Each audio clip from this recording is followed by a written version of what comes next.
monde, bienvenue sur les bêtises de Choc-Miel.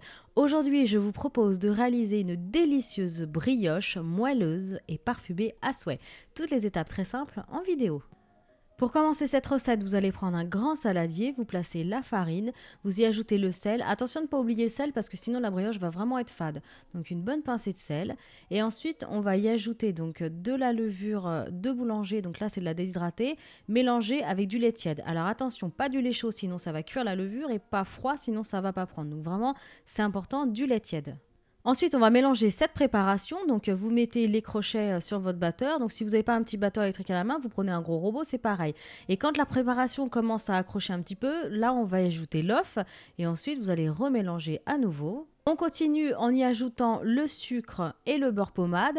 Vous remélangez à nouveau cette préparation. Et si vous voyez que c'est un peu trop, liquide entre guillemets, que c'est pas assez élastique, vous ajoutez à nouveau de la farine. Donc moi, j'en ai rajouté un petit peu parce que c'était pas assez, donc la pâte n'était pas assez élastique. Voilà, je pouvais pas l'attraper. Donc quand vous obtenez une pâte comme sur la vidéo, là, c'est impeccable. Je vous montre d'un peu plus près la pâte, donc vous voyez qu'elle est extrêmement moelleuse, presque filante. Donc vous mettez bien de la farine sur vos mains, vous en remettez au fond du saladier. Vous allez simplement former une boule et la laisser monter pendant 1 heure. Alors vous mettez bien un film plastique, vous la laissez dans un endroit assez chaud. Et voilà, il faut qu'elle double de volume. Si au bout d'1 heure ça suffit pas, vous attendez encore un petit peu. Donc voilà, là on peut se rendre compte que ça a bien monté. Ensuite, vous allez prendre cette pâte et vous allez tout simplement la dégazer. Et alors là, vous allez fariner le plan de travail et vous allez la pétrir pendant une dizaine de minutes, pas plus, pas besoin de plus. Une fois que la pâte est pétrie, alors moi je l'ai séparée en deux et j'ai formé 2 boudins parce qu'en fait je l'ai croisée, j'ai fait une tresse avec 2 boudins, mais ce n'est pas obligatoire. Vous pouvez la laisser entière, donc ça fait une grosse boule. Vous pouvez faire une tresse avec 3 boudins. Enfin voilà, après vous faites comme vous voulez. Vous pouvez me faire plein de petites brioches en faisant plein de petites boules et vous les collez les unes à côté des autres. Voilà, bon, moi j'ai fait cette méthode-là.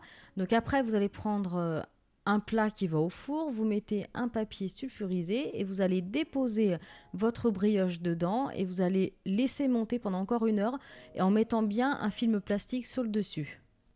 Alors voilà le résultat au bout d'1 heure. Donc quand elle est bien gonflée, vous allez ajouter du lait avec un pinceau. Si vous n'avez pas de pinceau, vous le faites avec vos doigts, il n'y a pas d'autre moyen. Parce que le lait va aider en fait à donner une belle couleur dorée. Voilà, donc ensuite vous placez au four pendant 30 minutes à 150 degrés, donc à surveiller, vous le mettez bien à mi-hauteur, suivant le type du four, donc vous faites attention, ça va assez vite. De toute façon, quand elle a une belle couleur dorée, vous pouvez éventuellement planter un couteau pour être sûr que ça ne ressort pas humide, normalement le couteau doit ressortir sec. Donc voilà, donc là c'est impeccable, elle est bien cuite, donc je vous ai coupé une tranche, je me suis brûlée encore pour vous en direct. Donc vous voyez, c'est extra moelleux et il y a une croûte qui est super croustillante, franchement c'est délicieux. Donc après, vous pouvez éventuellement ajouter de la fleur d'oranger si vous le souhaitez, de l'eau de rose, enfin voilà, après vous pouvez varier les goûts et les plaisirs. En attendant, je vous souhaite une bonne gourmandise. N'hésitez pas à faire cette recette, à partager vos photos sur Facebook. Vous pouvez aussi me suivre sur Twitter en cherchant Choc-Miel Cooking. N'hésitez pas à partager mes vidéos et moi je vous dis à très bientôt.